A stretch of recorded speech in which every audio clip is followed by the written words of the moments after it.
All right. Good afternoon, everybody. Welcome to the first virtual Sydney 365 meetup for May 2020. This is a live streaming event. What it means is that I am sat in a producer's chair with our speaker for today, and we have around about a 10 to 20-second delay between what I'm saying and what I'm showing and what you're actually going to see and hear. So do be aware that it's a live stream event. We're going to open up the interactive Q&A. That's going to occur just before we start the speaker session for today. That will be your opportunity to post any questions that you might have for myself or for Aylwin today, our guest speaker. We will moderate that discussion, so we'll do our best to sort of answer as many questions as you might have. And there'll be an opportunity at the end of today, should anyone need it, to sort of go through and chat in more depth about some of the things that you've learned about today. So without further ado, if I just jump to the next slide. So the agenda for today is we're going to have a sort of quick introduction. We're going to cover some of the hot topics at the moment. One of those is going to be the various changes to the service in the wake of the restrictions on the COVID-19 pandemic. We're also going to talk about a couple of new features that have just recently started to roll into the portfolio.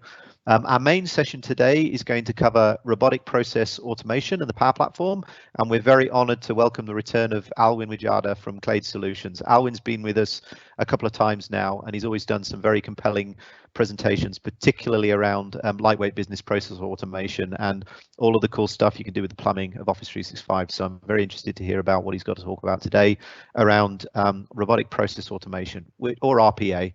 And really, it's a term that we've seen bandied around a little bit, but there isn't much clarity around what it means or what the impact is in terms of the workflows that people are producing for their workloads. I will note that the session today is being recorded. We will provide access to the recording following the session, and you will then be able to stream and view that at your leisure if there's anything that you might miss today. And then we'll finish off, as I've said, with an optional extended Q&A, and we'll keep that session going for us around 20 minutes after the session today. So I wanted to talk briefly about the impact around the restrictions, just to give you a little bit of context. Microsoft Teams surpassed 32 million active users in March this year, and that a week later, when the COVID-19 pandemic hit, that usage went from 32 million to 44 million in the space of just a few days. Just for some perspective, around about July last year, there were 20 million active users. Sorry, 13 million active users in July, and that went up to 20 million. So we've seen an unprecedented spike in utilization, around 60 to 110% jump in 4 months. So that equates to around 900 million meetings and call minutes on Teams, or meeting call minutes on Teams every day. Certainly that was what was recorded during March. So that puts a huge pressure on the service, and so naturally all the big CSPs have started to relax or restrict some of the settings on the tenant. So this is what Microsoft is essentially doing. They have pledged to offer a free version of Teams. Now, there's been a free version of Teams around for a long time, but this version actually has a few more features baked into it. So specifically around online meetings. And it is possible for people to use and download that free version, and it's available online to download. For those users that are engaged with partners, Microsoft are also offering a premium 6-month trial of Teams. So just not to be confusing everybody, there's a free version, but then there is also a 6-month trial that customers can opt into, which equates to essentially the Microsoft Teams service on the E1 plan. So if you currently work with a Microsoft partner, or you have a Microsoft account provider, then and you're over 300 seats, then there's a discussion with them about whether you can get people up and running very, very quickly with Microsoft Teams with the freemium version. So the free version has a little bit of a restriction. There are links in this slide deck to the differences between the two, so you can go ahead and review what you get and what you don't get with the free version after the session. We've also noticed that services are actually being throttled. So if anybody at the moment is engaged in a migration, a large-scale migration between tenants or into or out of a tenant, notice that those ShareGate workloads will run a lot slower during working hours. So and that includes like any DLP and backup solutions. So during weekday hours, they've tightened the throttle on the services, so there's less data squeezing through. It takes longer for jobs to complete. It's worth noting that at weekends those jobs relax. For streaming services, in particular Microsoft Stream, they've reduced the video resolution. Most people won't notice if they use their phones and tablets, but that reduced video resolution is in effect until further notice. And then finally, they made some particular changes to OneNote because there's a lot of upload-download activity with OneNote. And so they've rendered OneNote read-only in Teams, and they've capped the attachment downloads. So it's worth noting that to work around the read-only constraint, you can still access OneNote using the web. This is simply for people trying to access and interact with OneNote on their device. And the other thing to note is that education SKUs, so those licensed for education packages, are exempt from this. I've put some links in the slide so you can find out more information below once the presentation's finished. So let's go through very quickly a couple of the new things that are rolling out in Office 365. These are things that I think are particularly interesting, although you can always go and look at the announcements and the updates in the blogs to find out more detailed information about what's going on. So smart links in Outlook. I don't know about you, but oftentimes when I'm copying and pasting links to and from Microsoft Teams, you know, copy link to clipboard and then paste, you end up with these rather long ugly links. And there's also that whole, you know, the fact that I have to jump out of Outlook and then go into Teams to find the link and copy it. Now, what they're doing is they're making that whole process a little bit more seamless. So you'll be able to insert a link directly from Outlook. You'll be able to browse SharePoint and Teams from within that experience and immediately insert a link to a selected document into the body of your email. What Office 365 will do is it will convert that and it will put a nice little icon on the link and it will rename the link to the name of the document so you don't get these horribly long GUID-based URLs. And what's even better to this is that you can actually manage link settings from directly within Outlook. So once you've got that link in your message, you can then instigate sharing activity with that link, so you can set the permissions upon it. But what's even better is, and I think this is a great feature, is you can, just a second, I've accidentally clicked on that link. Bear with me. Yep.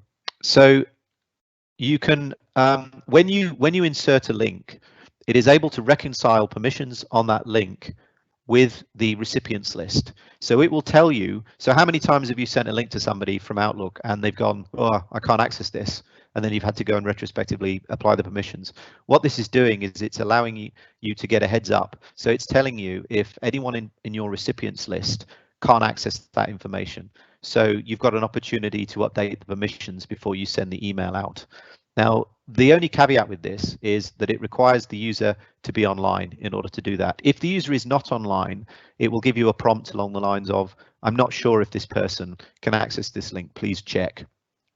So it just gives you a lot more heads up in terms of who can access what, and it negates the possibility that you're sending out these horribly long obfuscated links that people eventually click on and they get, you know, an access denied or you need permission to access this. So I think that's a pretty cool feature. The other thing is that there's been a lot of work recently around further integrating Yammer into some of the other Office 365 workloads. Now, what we're seeing at the moment is any user story that involves somebody having to switch applications is something that Microsoft want to remediate. So the goal that they're working towards, if you like, is the idea that you have Outlook or Teams, and it's really a focus on those two applications. And all of the things that you need to do and all of the information that you need is brought seamlessly into those experiences to avoid you having to leave that experience and go and fire up something else or copy and paste between applications. So as an example of that, Microsoft have launched the Communities app for Microsoft Teams. This is available today. You can actually go into your Teams, add an app and search for Communities. What it does is it provides the modern Yammer experience from within the Teams client. So you can see on the left-hand side of the screen here, you can pin communities to your apps bar alongside files and calendar and so on and so forth. So that just provides a portal to Yammer directly within the Teams experience. It is worth noting, though, that there are a lot of features in the full fat product that haven't made it to the Communities app yet. So you won't see, for example, notifications, you won't be able to copy conversation links or search for content, and they have yet to implement this for versions of Teams that are deployed to mobile devices. The other thing to bear in mind is that for those of you that use many different Yammer tenants, that you might be switching between Yammer networks, the Communities app will always default to the Yammer network that is in your home tenant. So if you're working with a parent organization, I've yet to see a feature that allows you to default to or switch to another Yammer network that might be in your organization. It's not just with Teams, though. They've actually started to implement some new features in Outlook. Now, with Outlook, these features are implemented in Outlook for Web, so the Outlook web version, and then it's a few months later that they implement these features in the Outlook client. So just to be clear, these are features in Outlook on the web. Microsoft have said that they will roll these into the Outlook client a few months from now, but they haven't been specific as to when. So when you receive a notification currently from Yammer in email, and a lot of people get spam and you have to tell them to disable their notifications, but there's normally a little button there that says go to Yammer, and that takes you out of Outlook and it launches Yammer, and that's where you do your replies. The way this changes is now you're able to reply to conversations or like or mark things as the best answer directly from the Outlook message. So you don't need to fire up Yammer. You can just reply and write comments and interact with the social network from within the email. It's not a case of replying to the email or anything like that. It just provides a little widget within the email that you can use to post to Yammer.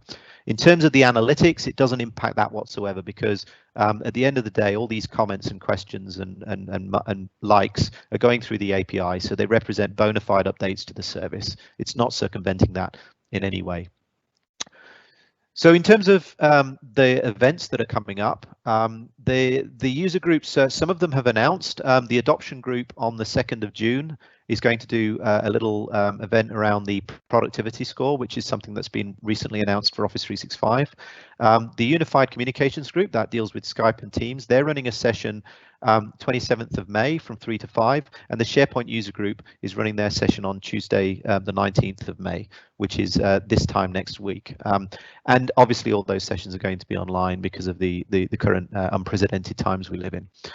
There's an event that's running throughout May that I think it's really important to draw your attention to. So a group of the Office 365 MVPs have come together and they've created something called M365 May. Now, this is a series of virtual events that various MVPs and community personalities are running, covering all subjects around Microsoft 365.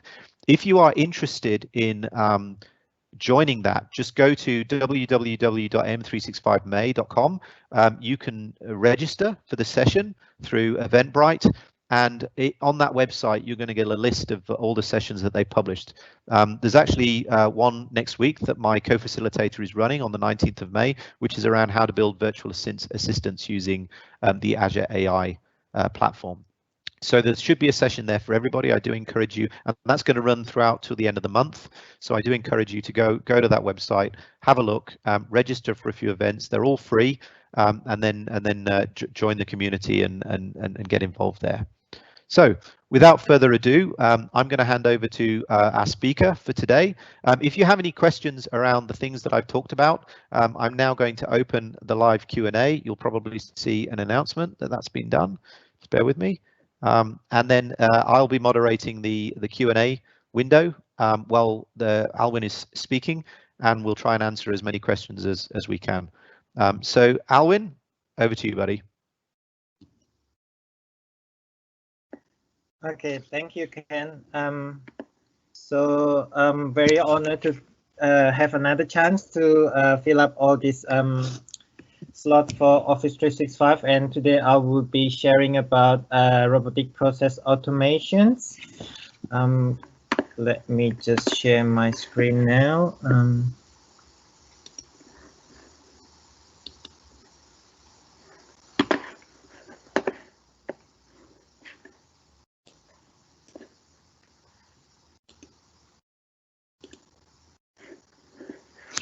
Okay, I hope everyone can see it. Oh, sorry, it's showing on the other screen.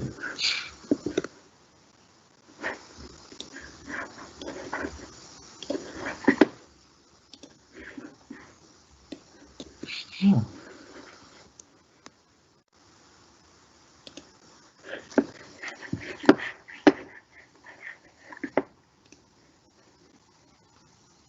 Maybe I should share screen tree. Yep. Okay.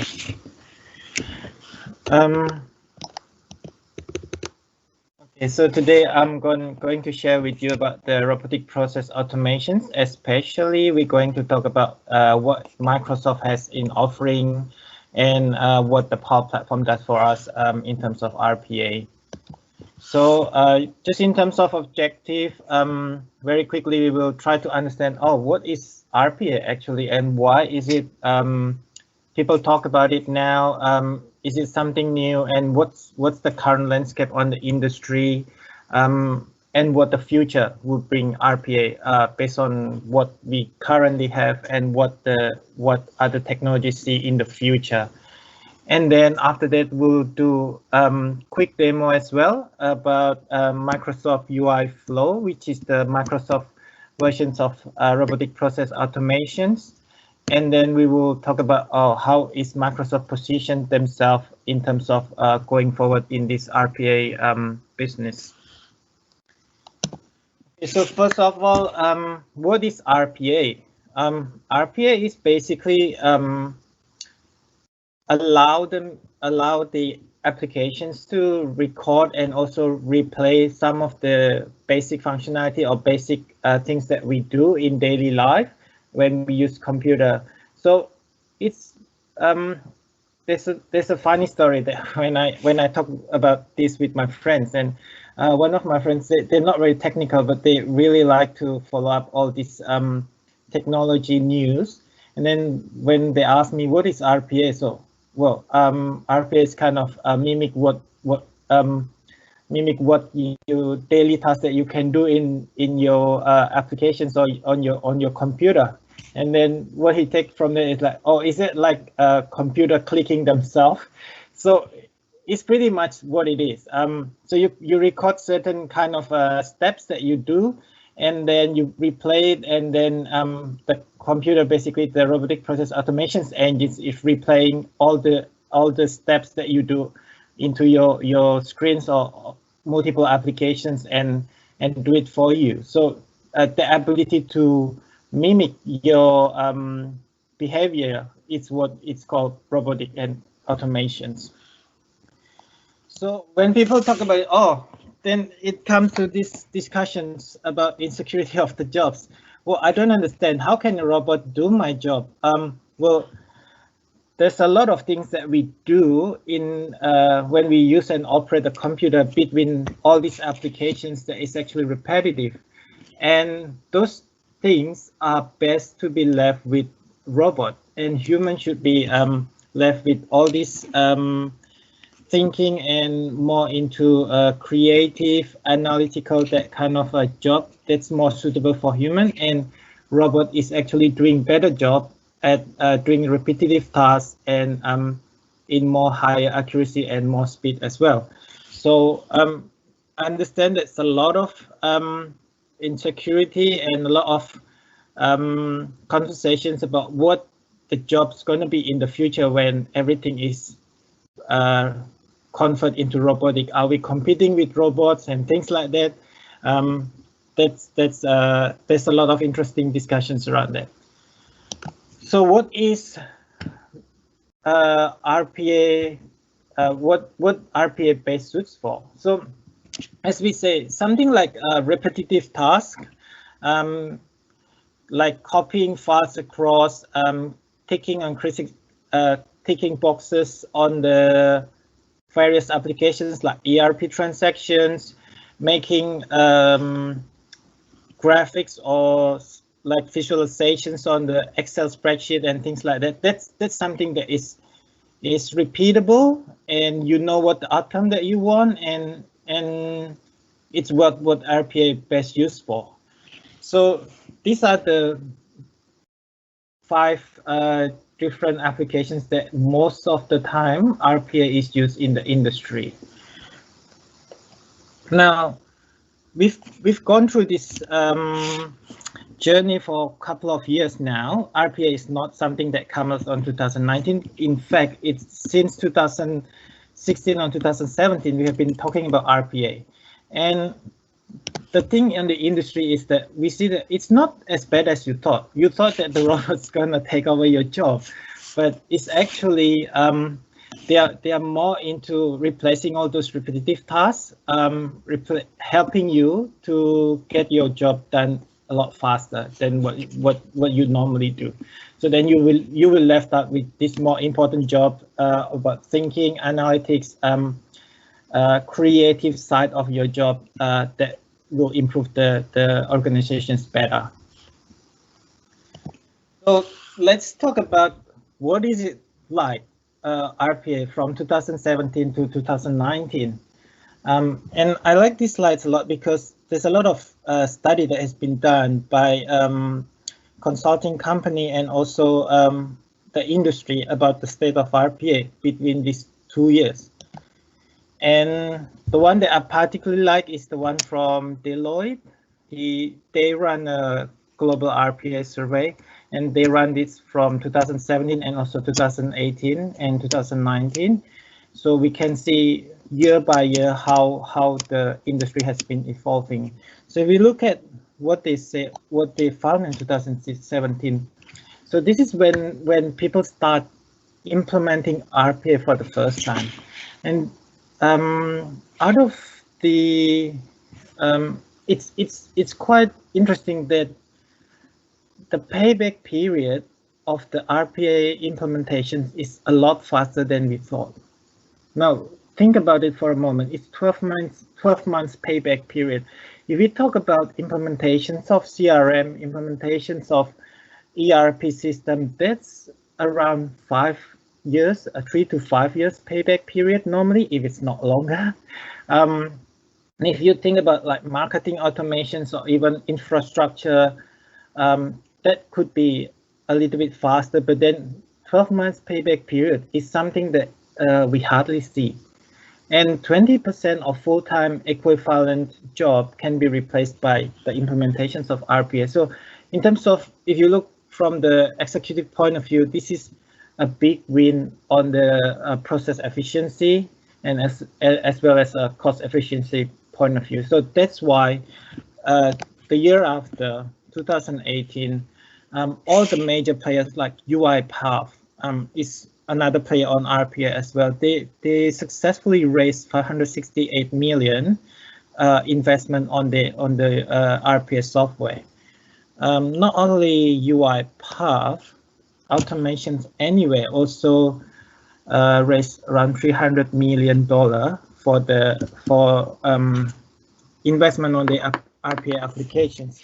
Now, Automations Anywhere is at the moment it's around 6.8 billion valuations, and if you think all these startups, like for example Salesforce was, when they go to IPO, there was around Zoom, for example, Zoom when they go to RPO is around 9.2 billion, which is a little bit higher than what Automations Anywhere is. But then Automations Anywhere is focused on RPA, and this is just a reflection of how big the market thinks RPA industry will be in the future.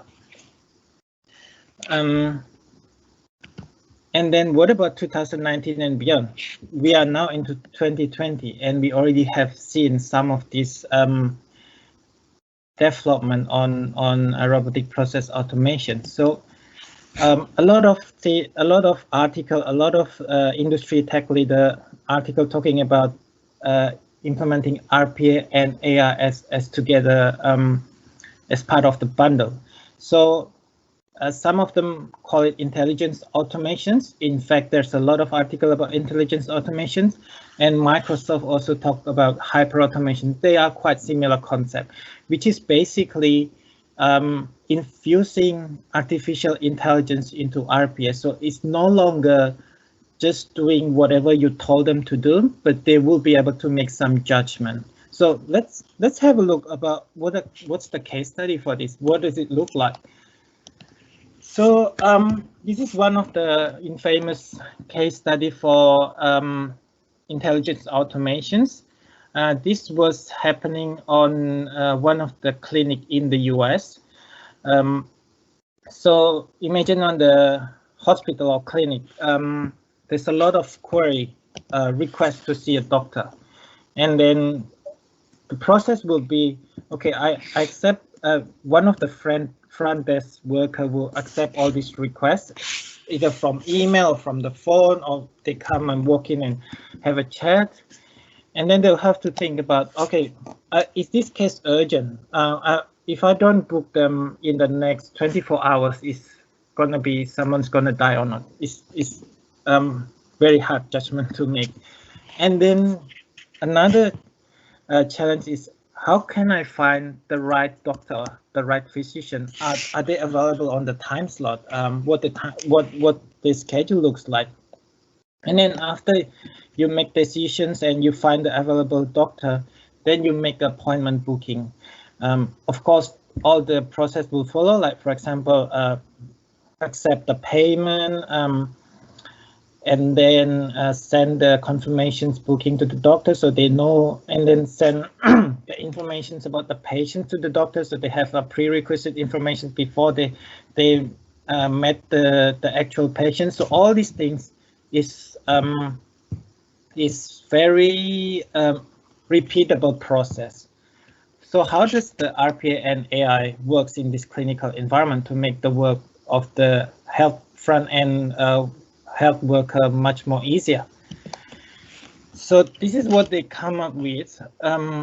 So using the artificial intelligence to scan through the incoming requests. So if you imagine, you probably get 1,000 emails a day, and then they're asking when can I meet this doctor, or I have a referral to meet this doctor.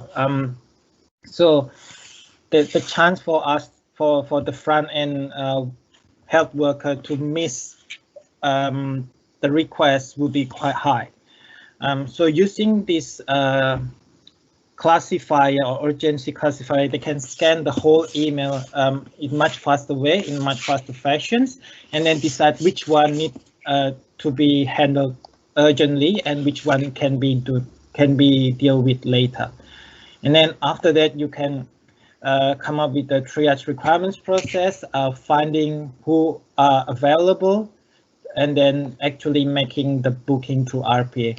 So we can see the first bit of the block is pretty much artificial intelligence, text analysis, classifier, NLP, language programming. So to try to understand basically what is the need, whether they are urgent, and what is the best skill set to handle this problem. Now, the second part is the automation part, which is actually just a booking process. This is something that RPA can help, and they have been doing this very well in the past couple of years. So this is one of the example about RPA and AI in clinical environment, and it's been working very well. And the results, all the health worker, they can focus on things that matter to them, which is saving life, instead of doing booking and appointments for the whole day.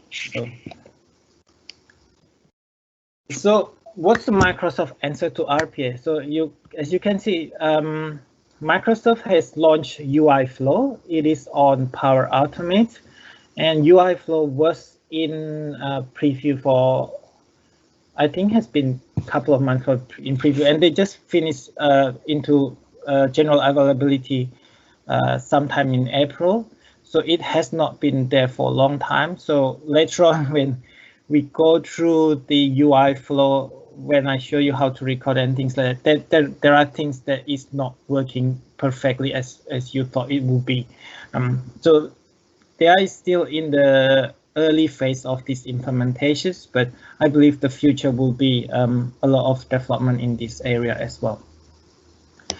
So UI flow itself, it live within the Power Automate. So this is the diagram of how all the system are connected within the Power Platform application. So Power Automate, as you can see here, is in the middle. It's kind of the glue that let all the applications talk, because it's the integrations level. So you can easily build Power applications with Power Apps, or build analytics with Power BI, or you use Power Virtual Agents to build your chatbot, and then use Power Automate to connect with all these informations that you have on the bottom, like for example, your common data service, which is your database, your applications portal, AI builder, or any other connections that Power Automate has.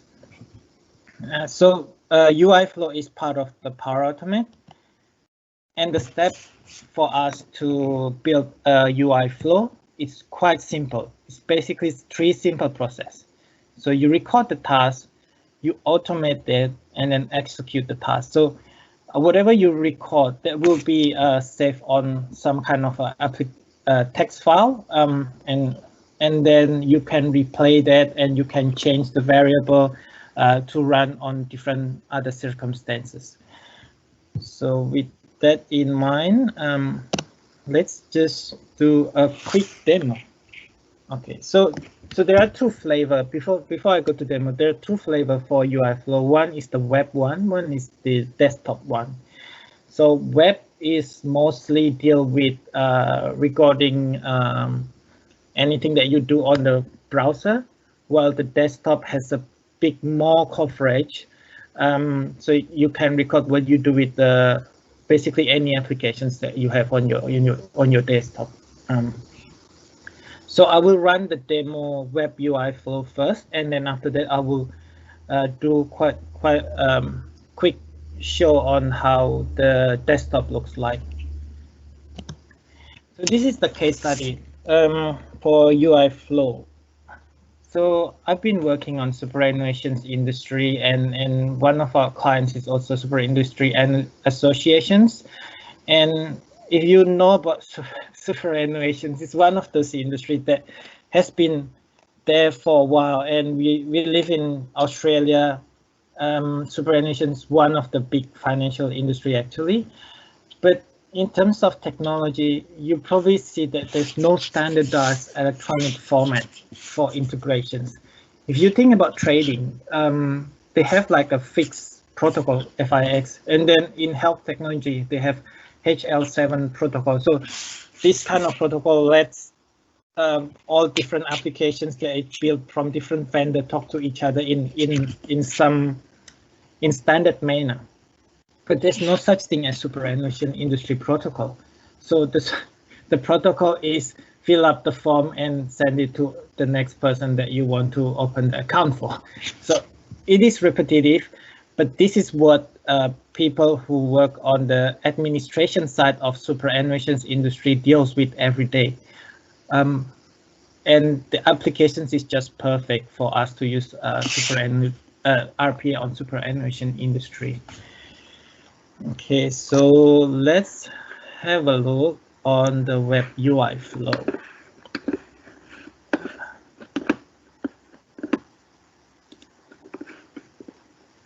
Okay, so hopefully you can see all my screen. So this is a Power Automate. So normally you will go to Power Automate and it goes to My Flows, but UI flow has its own, so you can click on that one. And then if you want to create the UI flow, when you create new UI flow, they give you 2 options, whether you want to do web app or desktop app. So in this case, we will do web app. And then I'm gonna give it a name, Contours of Superannuation Form. Okay. And then in here, I have my form, which is pretty much the same form. This could be a PDF that I was showing before on the slides, but this could be a web form as well. Now, what I want to do now, I just need to put my web forms base URL in here. Okay, that's to start with. So the next thing that I'm going to do is launch the recorder, and it's going to launch a Selenium Chrome extension. That is where the all the steps is going to be recorded. So click launch recorder. Oh, and unfortunately it's on my other screen, so I have to drag it here. Okay, so you will get one of these. If you don't have the Selenium driver installed yet, the Power Automate will prompt you to download the Selenium IDE, and it is on Chrome Store, so you can easily download as well. So once it's launched, you can click record, and notice that the web page is already filled up here. So as soon as you click record, it will open a new window with that web page. Okay, so now I'm there. So I'm going to put my value in. So for example, John, last name Smith, member ID MEM. Okay, amount to be transferred. Okay, let's do 1.5 million, shall we? And then you choose, okay, which account I'm transferring this 1.5 million from. Okay, let's put from Clean Ethical Fund, and then put it on the highest profile evil company is okay to fund, which means that as long as you give me the highest return, I don't care which company you invest in. And date of transfer, let's do it tomorrow. Okay, click submit. That's it. It's finished, and then once it's finished, I'll just stop recording. Okay, so as you see, as I click a new boxes and then fill up all these informations, in the background, this Selenium IDE is recording what I've done with all the values that's added in here.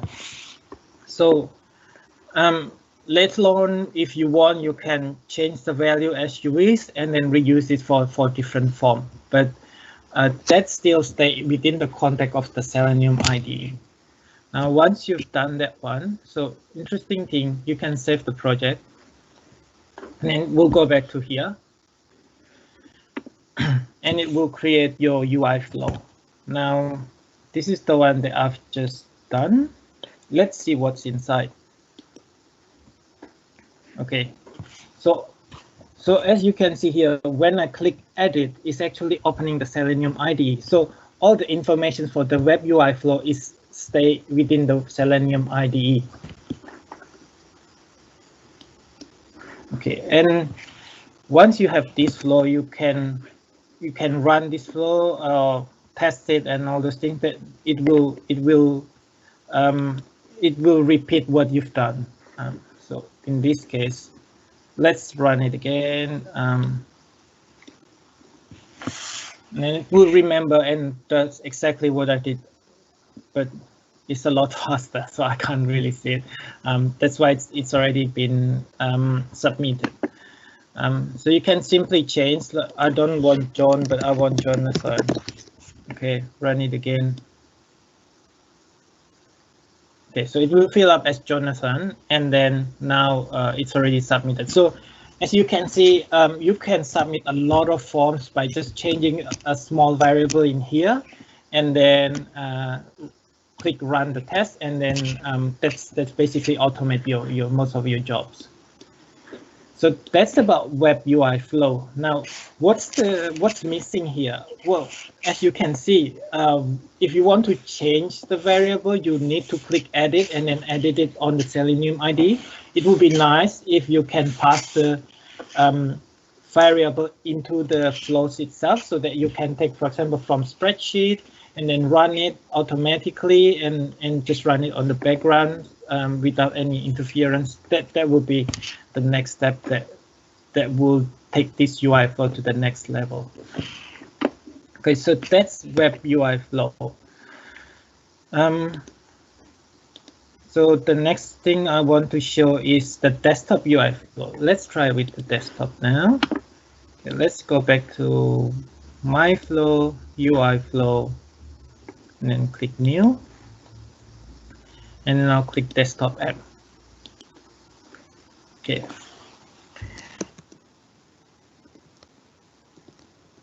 The name. So for the purpose of this demo, I will use Microsoft Task. It actually can interact with all the applications that you have in your desktop, but some of them will have we have to get something to start with some simple applications first, and then when you do recording, you will have to make sure that you don't have any other applications open, otherwise it will interfere with the recording as well. So in general, it is best to start with something simple first. So let's do a simple recording.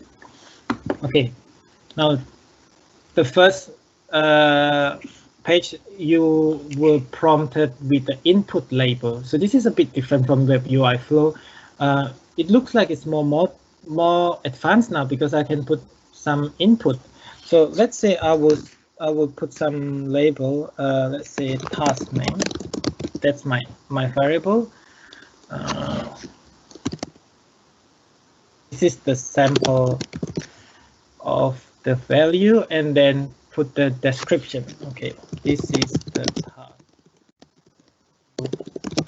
1, 2.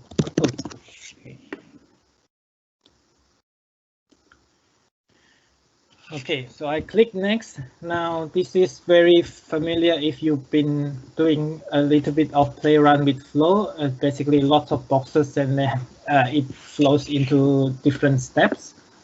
So what we want to do now is click Launch Recorder. Now this is working because I've already installed my UI Flow extensions.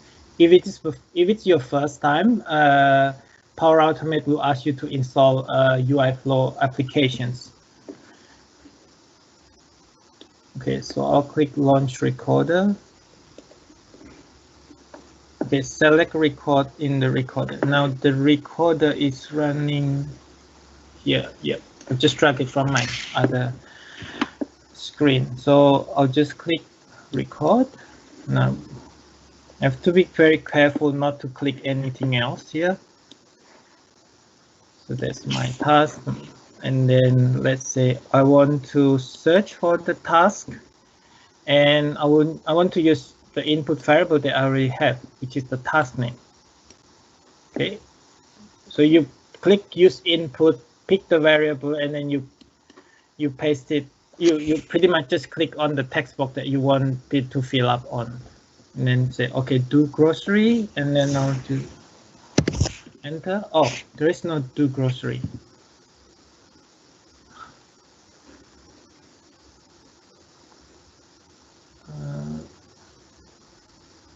Sorry, I have to set it up first. I think probably I already done it before. I'll create a task first. Task.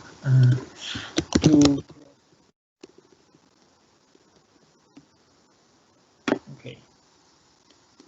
Let's start it again.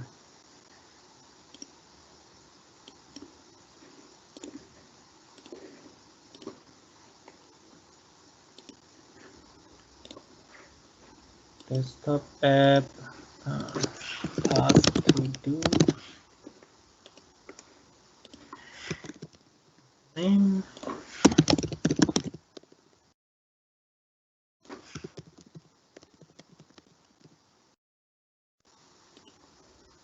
Okay, let's launch recorder.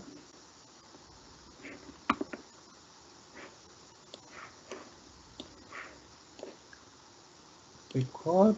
Okay. Open the task and then search for the input.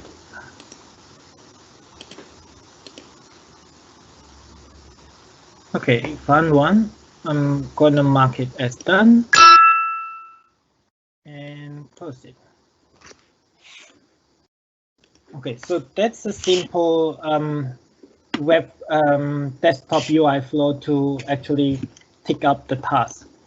Now, as you can see in here, Microsoft Power Automate record every single click that you do. So, for example, this application path, and then you do some left click, and the nice thing is also get a screenshot of what you click, and then you insert the task input, and then you tick do grocery, make it as complete. That's it. You can add an output as well if you wish. This will become more apparent when you actually do chain of UI flow. Okay. Now it is done. It's safe, so I can do some tests for other tasks. So, for example, I have process claim 1024. Okay, so I'll run this for that. Process 1024. Okay, let's run the test.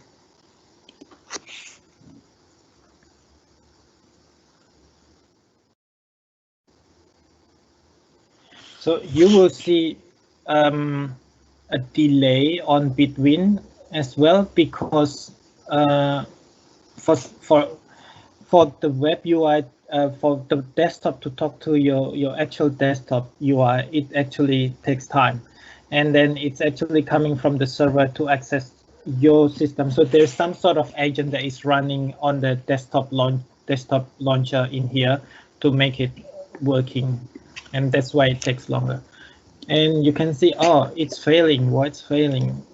I think because it was process claim is with capital. Okay, so let's go back. Process claim.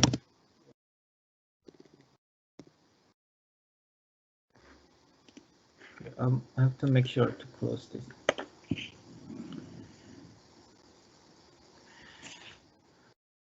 Okay, so while we're waiting this one,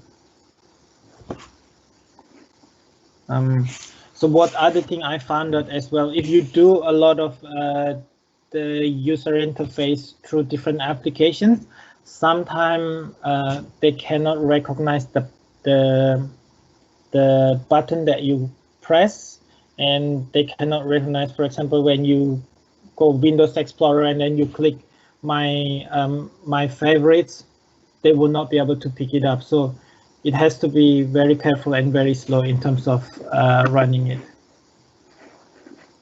Yeah, and it fails. So sometimes it fails, and you need to let it in the stage that it was before. But it probably we need to spend some more time on the way on the way it's recorded as well. Okay. Let me try to run this with the one that I already done before. So if I run this one,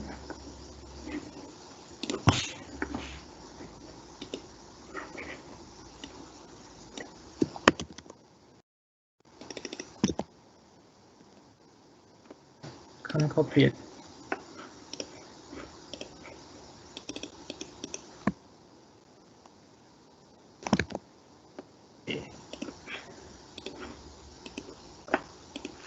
Okay, let's try again.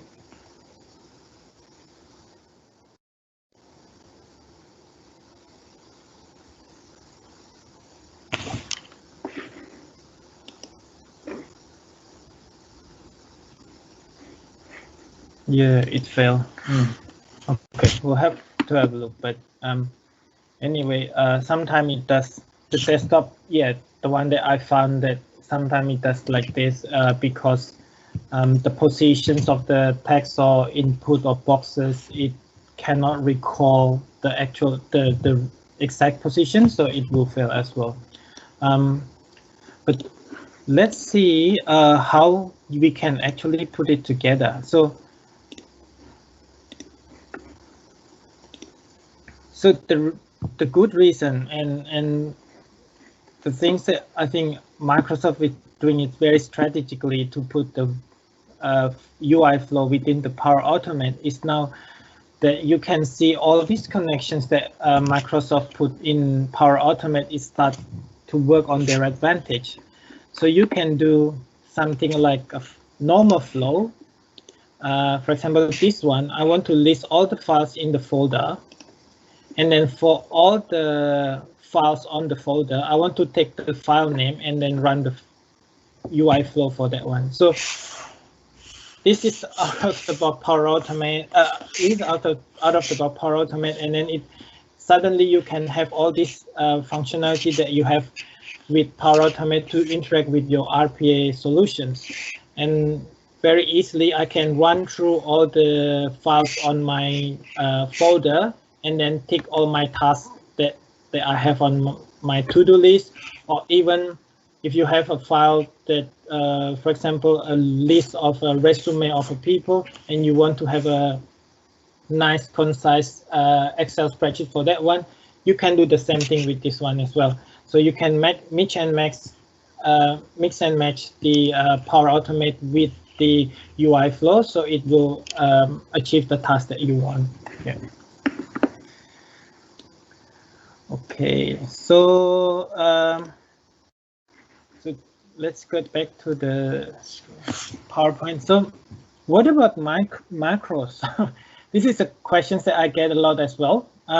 Let's say all these things, all this RPA is taking off and people try to make advantage as much as possible, but we already have macros. But this is very good categorizations that I got from this website, Edureka, talking about what is type of RPA tool. So we know that Excel and Microsoft Word and Microsoft Office, they all have a recorder as well. But what they do is they can only record within certain boundaries with desktop UI flow. Then you can start talking about different applications, like I use my OneNote with my to-do list, with my ERP, and then generate email. You can do all those things. So that is where we talk about programmable solutions board. So it basically bridge the integrations between different applications. So imagine when you talk to your company, say we need more integrations between different applications. Well, the integration is probably gonna take 2 or 3 months to build, but now you can start recording this one, and then suddenly you can do some sort of integrations within weeks, if not less than a month. So, and then the next level is obviously infusing AI, which is self-learning and also cognitive automations. So that's different thing. But is Microsoft ready? Well, from the demo, you can see probably that there's a lot of work that we need to do. Microsoft need to put on desktop flow and web UI flow before we can actually compete with one of the top 3, which is UiPath, Blue Prism, and Automations Anywhere. They are the top player on this RPA industry. And unfortunately, when we gather from Gartner's run this survey on May of 2019. But at that time, UI flow is not yet in the picture because they're still launching. So hopefully sometime in 2020, they will put the Microsoft in the picture. And then, yeah, think about the advantage that Microsoft has. 300 plus connections in Power Automate, and you can record your RPA and straight away marry it with your Power Automate and leverage all these applications that Microsoft has with all these different connections. That will bring a lot of value added, and implementations is basically endless. So I think with that, I'll go with the conclusions that RPA has been proven in the industry. It will change the way how we work, and it's been proven that it has a lot of value to automate a lot of repetitive tasks. The past implementation shows very exciting numbers on what efficiency there is gained and the payback period. But then infusing AI is the next level, and I think we will see more and more about of these applications on around 2020 and 2021. I will be expecting more about case study and how it works as well. As we say, Microsoft will still have a long way in competing with other RPA players, but the fact that Microsoft decided to put it under Power Automate and not expanding Office Macro, for example, it's actually a very interesting decision, and then I think it's played a lot of strategic roles on where it's going in the next 2 or 3 years. So with that in mind, yeah, thank you for all the attentions, and then if you have any Q&A, please put it on our Q&A boxes, and we'll try to answer it as we go. Thanks very much, Aylwin. So we've got 3 questions in the pipe just for the end. The first question is around what RPA is. So the RPA aspect is the fact that a robot watches you do the task and learns to do it for you, like recording in macro and Excel. I think you touched on that earlier in the preso, right? Yeah, that's right. So RPA is more into at this moment is more into process automation. So it's merely mimic what you've done on your desktop or your website, and then actually doing it in repeatable process or manner. The next question is around the screen scraping. So for those people that don't know, screen scraping is when it looks at the composition of the screen and where the various buttons are and UI elements and interacts with them. So the question was around what's going to break that. Would things like changing the resolution or applying updates to the UI of the thing that's being scraped, isn't it a bit flaky, the whole screen scraping component in general? Yes, so I found that for the web UI, it's more reliable. For the desktop UI, it's not so reliable. The reason is on the web UI, they use the HTML DOM to identify which attribute or which text box you actually make changes to.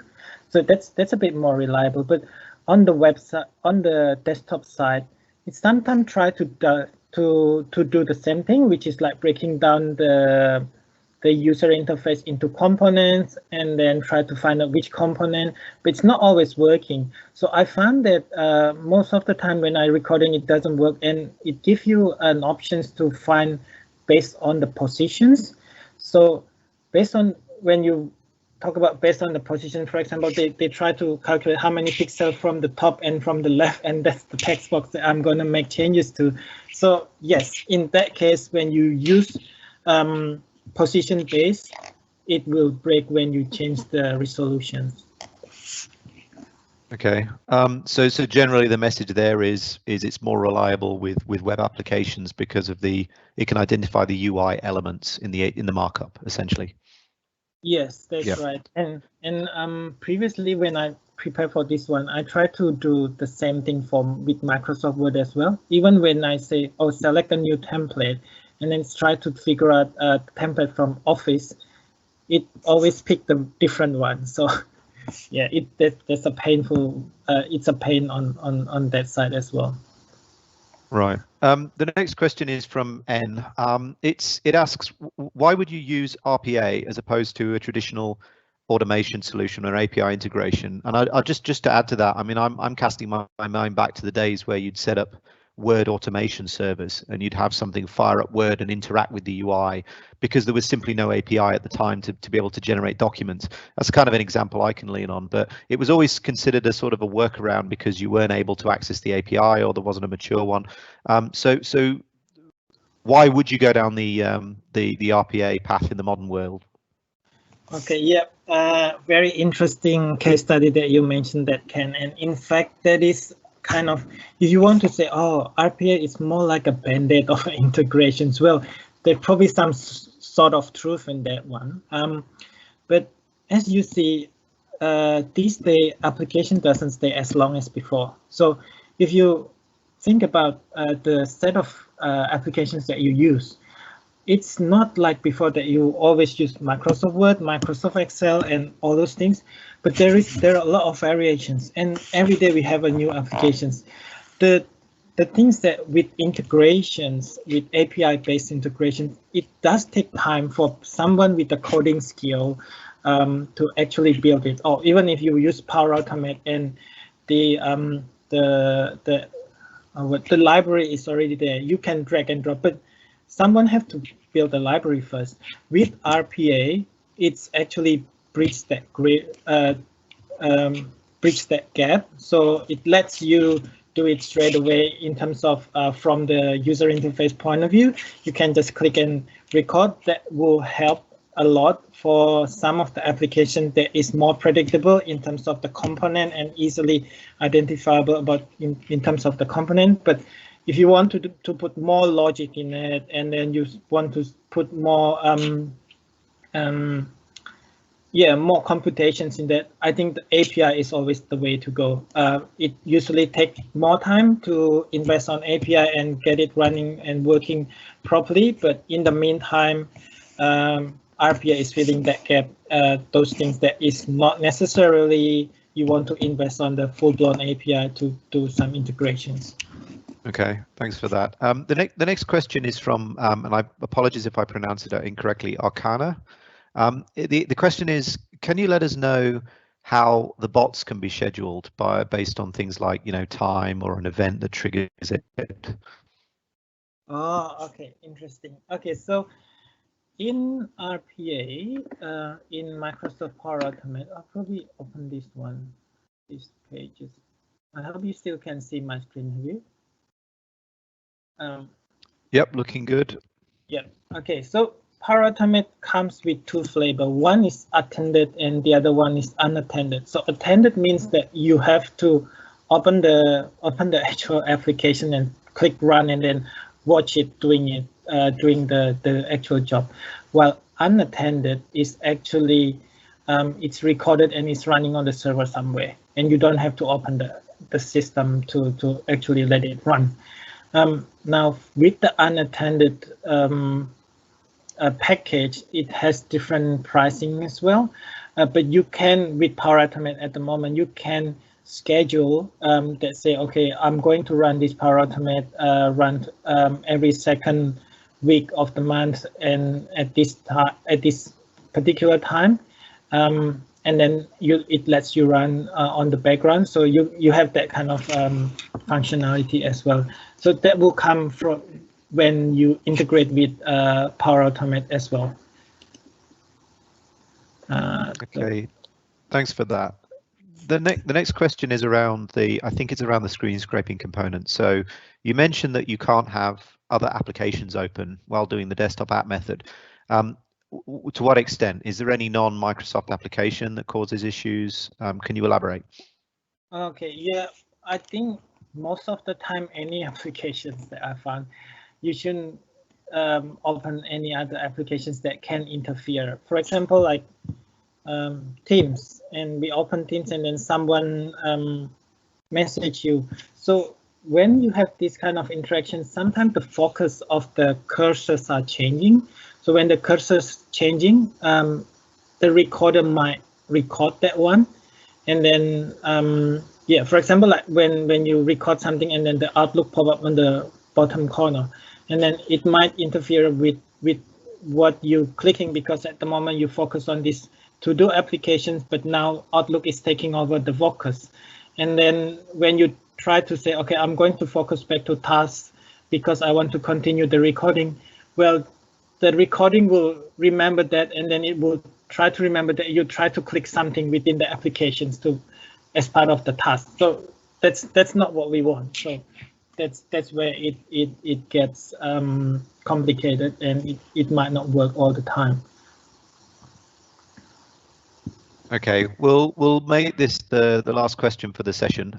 We've got a question from Graham. He asks, is there any ability to include a human in the loop as a function, for example, to complete an action that needs to be done in the real world rather than on a computer? Can you mix and match the robots for humans in the overall process? I think is the question there. It's quite interesting questions. So human interactions, the one that I normally heard a lot is about approval. So for example, you have a multiple step and you want human to interfere, say yes and no to execute the next one. So you can always add the approval system as part of the UI flow. So how you want to do is you probably want to break it down into two different tasks. So for example, the first task is actually copy the files, and then the second task you want to send the report to someone else. So you record it as two different tasks, and then in between you can use Microsoft Flow, just like we do here. And then you put another task in there and then say, okay, it's require approval. Yeah, something like this. And then the next task will not trigger until you fulfill this. So I think that's one of the samples that I can think of about human interactions. Yeah, hopefully that answers your question. Yeah, look, so I think there's some really interesting questions there, and thank you to so much to everybody who stayed behind for the Q&A session. Aylwin, thank you so much for the presentation today. This is our first time doing the Teams live meeting, so I think it went reasonably well. If anybody's interested, we'll put an update to the meetup, posting a link to the recording. I'm sure Aylwin will publish his slides, as will I, so you'll have access to all the material that we've covered today. We do look forward to seeing you next month. It may well be another virtual session, but we'll announce within the next sort of couple of weeks. Once again, thank you to everybody for attending. Just as part of a closing comment, one of my co-facilitators who runs the meetup, the Unified Groups meetup, he's actually done a lot of work in this space, and he's doing some blog posting around robotic process automation. So what I'll do in the discussion for the meetup, the chat section, is I'll post a link to the blog post that he's been working on. So if this is an area of interest to you, then there's other people within the community who are also doing work towards this. So I'll get that done. Once again, thanks a lot, everybody, and we'll close it there. Thanks very much. Thanks, Ken. Thanks, everyone.